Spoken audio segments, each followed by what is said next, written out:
শ্বশুর ফাদার, হ্যাঁ আপনি কি বিয়ে করেছেন? মহাজালা। আরে বিয়া না গেলে তোরটা আসলো কই থেকে? কারে বিয়ে করেছেন? তোর শাউরি রে। তো ঘরে ঘরে আত্মীয় হয়ে গেল না, বাইরে বিয়ে করলে তো একটা নতুন আত্মীয় বাড়তো। ওরে আল্লাহ রে, তুই চুপ কর চুপ কর। হ্যাঁ এই যে এত বড় নদী, হ্যাঁ। ওই যে দেখি বিল, তা হ্যাঁ। কিরা কাটিছিল?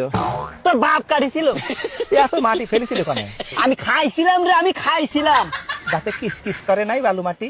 ওরে আল্লাহ রে, তোর বাইরে আমি দাঁত ভাঙে দিব কই দিলাম। হ্যাঁ দাঁত ভেঙে ফেলালে আমি শ্বশুর বাড়ি যাই, এই গোস্ত চাবে খাবো কিরাম করে? ওরে আল্লাহ।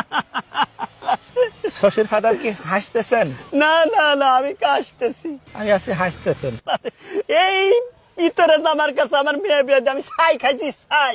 ছাই খাতে গেলেন কিসের জন্য? আমার কলি তো 2 বস্তা চাল পাঠায় দিতাম। তোর মাইরেই খাওয়াবো কয়ে দিলাম। হ্যাঁ খালি আমারই দোষ না, আপনার মেয়ের যে খালি আমার কাছে টাকা চায়। কয় টাকা চায়? আজ 1000, কাল 2000, পরশু 10,000 টাকা চাতে চাতে আমার ফকির বানা ফালা দিল। ওরে আমার মেয়ে এত টাকা দিয়ে করে এটা কি? আমি কেমনে কব? আমি কি কোনোদিন টাকা দিছি নাকি? শালাই তোরে দামাইরে যে কি করি আমি। হ্যাঁ?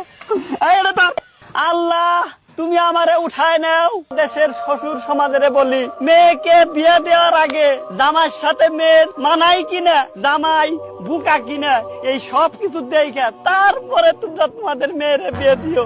শ্বশুর ফাদার কি জাত